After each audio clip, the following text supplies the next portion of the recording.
Conseil. Mes frères et mes sœurs très aimés, j'ai très envie de vous revoir. Vous êtes ma joie et vous me faites honneur.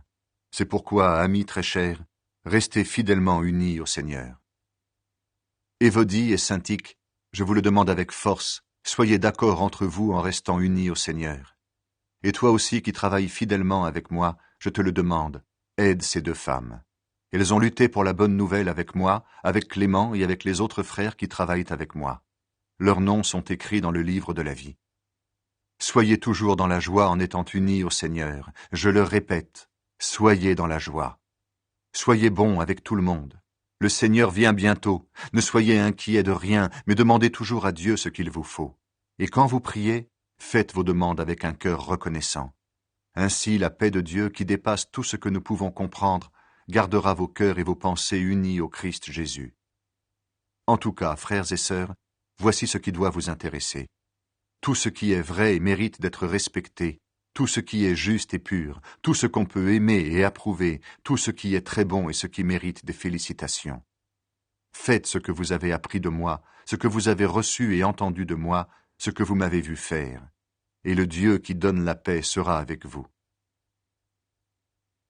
Paul remercie les Philippiens pour leur cadeau. J'ai eu beaucoup de joie dans le Seigneur. En effet, finalement, vous avez pu montrer de nouveau votre intérêt pour moi. Cet intérêt, vous l'aviez, mais vous n'aviez pas eu l'occasion de le montrer. Je ne dis pas cela parce que j'ai besoin de quelque chose, non. J'ai appris à me contenter de ce que j'ai. Je sais vivre dans la pauvreté, je sais vivre dans la richesse. Toujours et partout, j'ai appris à être rassasié et à avoir faim, à vivre avec beaucoup et avec peu. Je suis capable de tout cela grâce au Christ qui me rend fort. Pourtant, vous avez bien fait de prendre part à mes souffrances. Vous le savez, vous, mes amis de Philippe. Quand on commençait à annoncer la bonne nouvelle, j'ai quitté la Macédoine. Et à ce moment-là, aucune autre église ne s'est occupée de mon salaire et de mes dépenses. Vous avez été les seuls à m'aider. Déjà, quand j'étais à Thessalonique, vous m'avez envoyé plusieurs fois ce qui me manquait. Cela ne veut pas dire que je cherche des cadeaux. Ce que je cherche, c'est que vous en retiriez un bénéfice. J'ai tout ce qu'il faut, et même plus. J'ai reçu ce qu'Épaphrodite m'a apporté de votre part, et maintenant j'ai vraiment tout. Vos cadeaux sont comme une offrande agréable, un sacrifice que Dieu accepte et qui lui plaît. Et mon Dieu vous donnera tout ce qui vous manque par le Christ Jésus, tellement sa gloire est grande. Rendons gloire à Dieu notre Père pour toujours. Amen. Salutations. Saluez dans le Christ Jésus tous ceux qui appartiennent à Dieu. Les frères et les sœurs qui sont avec moi vous saluent. Tous les chrétiens vous saluent, surtout ceux qui travaillent au service de l'Empereur. Que le Seigneur Jésus-Christ vous bénisse.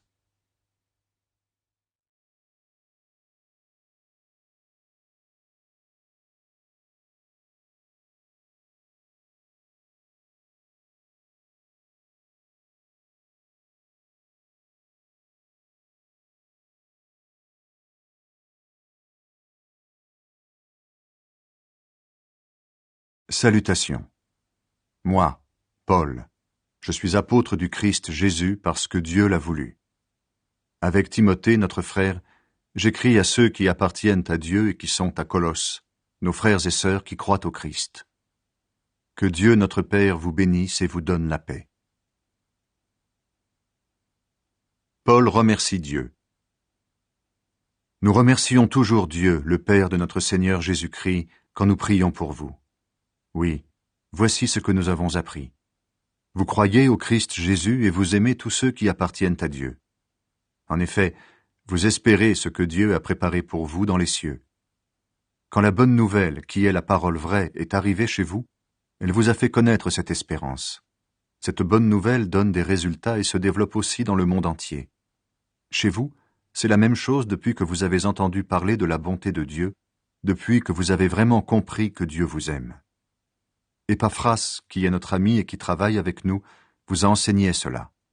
Il nous remplace auprès de vous comme un fidèle serviteur du Christ, et il nous a fait connaître l'amour que l'Esprit Saint a mis en vous. C'est pourquoi nous aussi, depuis que nous connaissons ces nouvelles, nous prions sans cesse pour vous. Et nous demandons à Dieu de vous donner toute la sagesse et l'intelligence qui viennent de son Esprit. Ainsi vous pourrez connaître entièrement ce qu'il attend de vous. Vous pourrez vivre comme le Seigneur le veut et faire tout ce qui lui plaît. Vous accomplirez toutes sortes d'actions bonnes et vous connaîtrez Dieu de plus en plus.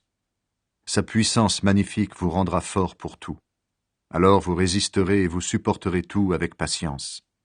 Avec joie, remerciez le Père. Il vous a rendu capable de recevoir les biens qu'il garde pour ceux qui lui appartiennent dans le royaume de la lumière. Il nous a arrachés au pouvoir de la nuit et il nous a fait passer dans le royaume de son Fils très aimé. Par ce Fils, nous sommes libérés, nos péchés sont pardonnés. Chant de louange au Christ, le Seigneur du monde. Le Christ est l'image du Dieu qu'on ne peut voir. Il est le Fils premier-né au-dessus de toutes les choses créées. En effet, c'est en lui que Dieu a tout créé dans les cieux et sur la terre, les choses qu'on voit et celles qu'on ne voit pas, les forces et les esprits qui ont autorité et pouvoir. Tout est créé par lui et pour lui. Le Christ existe avant toute chose, et tout ce qui existe ne tient que par lui. C'est lui qui est la tête du corps, c'est-à-dire de l'Église. Il est le commencement, celui qui le premier s'est levé de la mort pour être le premier de tous, toujours et partout. Oui, Dieu a voulu habiter totalement dans son Fils, et il a voulu tout réconcilier avec lui, par son Fils et pour son Fils. Par le sang que son Fils a versé sur la croix, Dieu a fait la paix sur la terre et dans les cieux. Vous, autrefois, vous étiez des étrangers pour Dieu, vous étiez ses ennemis. En effet, vous pensiez à faire le mal et vous le faisiez. Mais maintenant, Dieu vous a réconciliés avec lui par la mort de son Fils qui a souffert dans son corps humain. Alors vous pouvez vous présenter devant Dieu en étant saints, purs et sans faute. Mais vous devez rester solide et fort dans la foi. Ne vous éloignez pas de la bonne nouvelle. Elle est notre espérance. Vous l'avez entendu, on l'a annoncé à tout ce qui existe sous le ciel, et moi, Paul, je suis devenu le serviteur de cette bonne nouvelle. Paul souffre et lutte au service de l'Église. Maintenant, je suis heureux de souffrir pour vous. En effet, dans mon corps, je continue à participer aux souffrances du Christ pour son corps, c'est-à-dire pour l'Église. Je suis devenu le serviteur de l'Église pour faire le travail que Dieu m'a demandé. Je dois vous annoncer la parole de Dieu tout entière. Cette parole, c'est le mystère caché à toutes les générations depuis toujours. Maintenant, Dieu l'a montré clairement à ceux qui lui appartiennent. Il a voulu leur faire connaître la grandeur de ce mystère et sa richesse pour tous les peuples. Ce mystère, le voici. Le Christ est au milieu de vous, et par lui, vous espérez participer à la gloire de Dieu. C'est ce Christ que nous annonçons. Nous donnons à chacun des conseils et un enseignement avec toute la sagesse possible pour que tous deviennent adultes dans le Christ. C'est pourquoi je travaille et je lutte avec la force du Christ qui agit en moi avec puissance. Oui, je veux vous faire savoir ceci.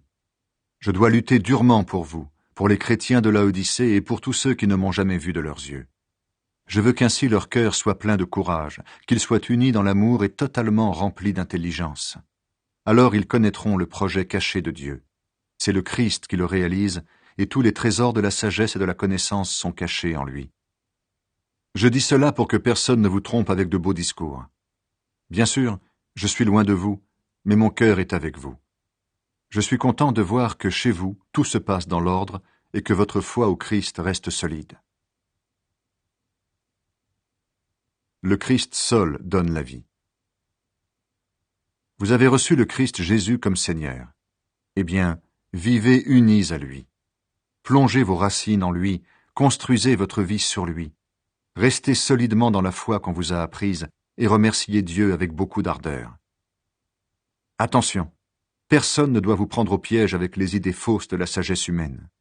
Ce sont des mensonges creux qui s'appuient sur des traditions humaines, sur les forces du monde, et non pas sur le Christ. Dieu habite totalement dans le corps glorieux du Christ, et vous participez totalement à la vie du Christ, lui, le chef de toutes les forces qui ont autorité et pouvoir. C'est dans le Christ que vous avez été circoncis. Cette circoncision, ce n'est pas la main d'un homme qui l'a faite. Elle vient du Christ, et par là, il a enlevé ce qui vous entraînait au mal. Par le baptême, vous avez été mis dans la tombe avec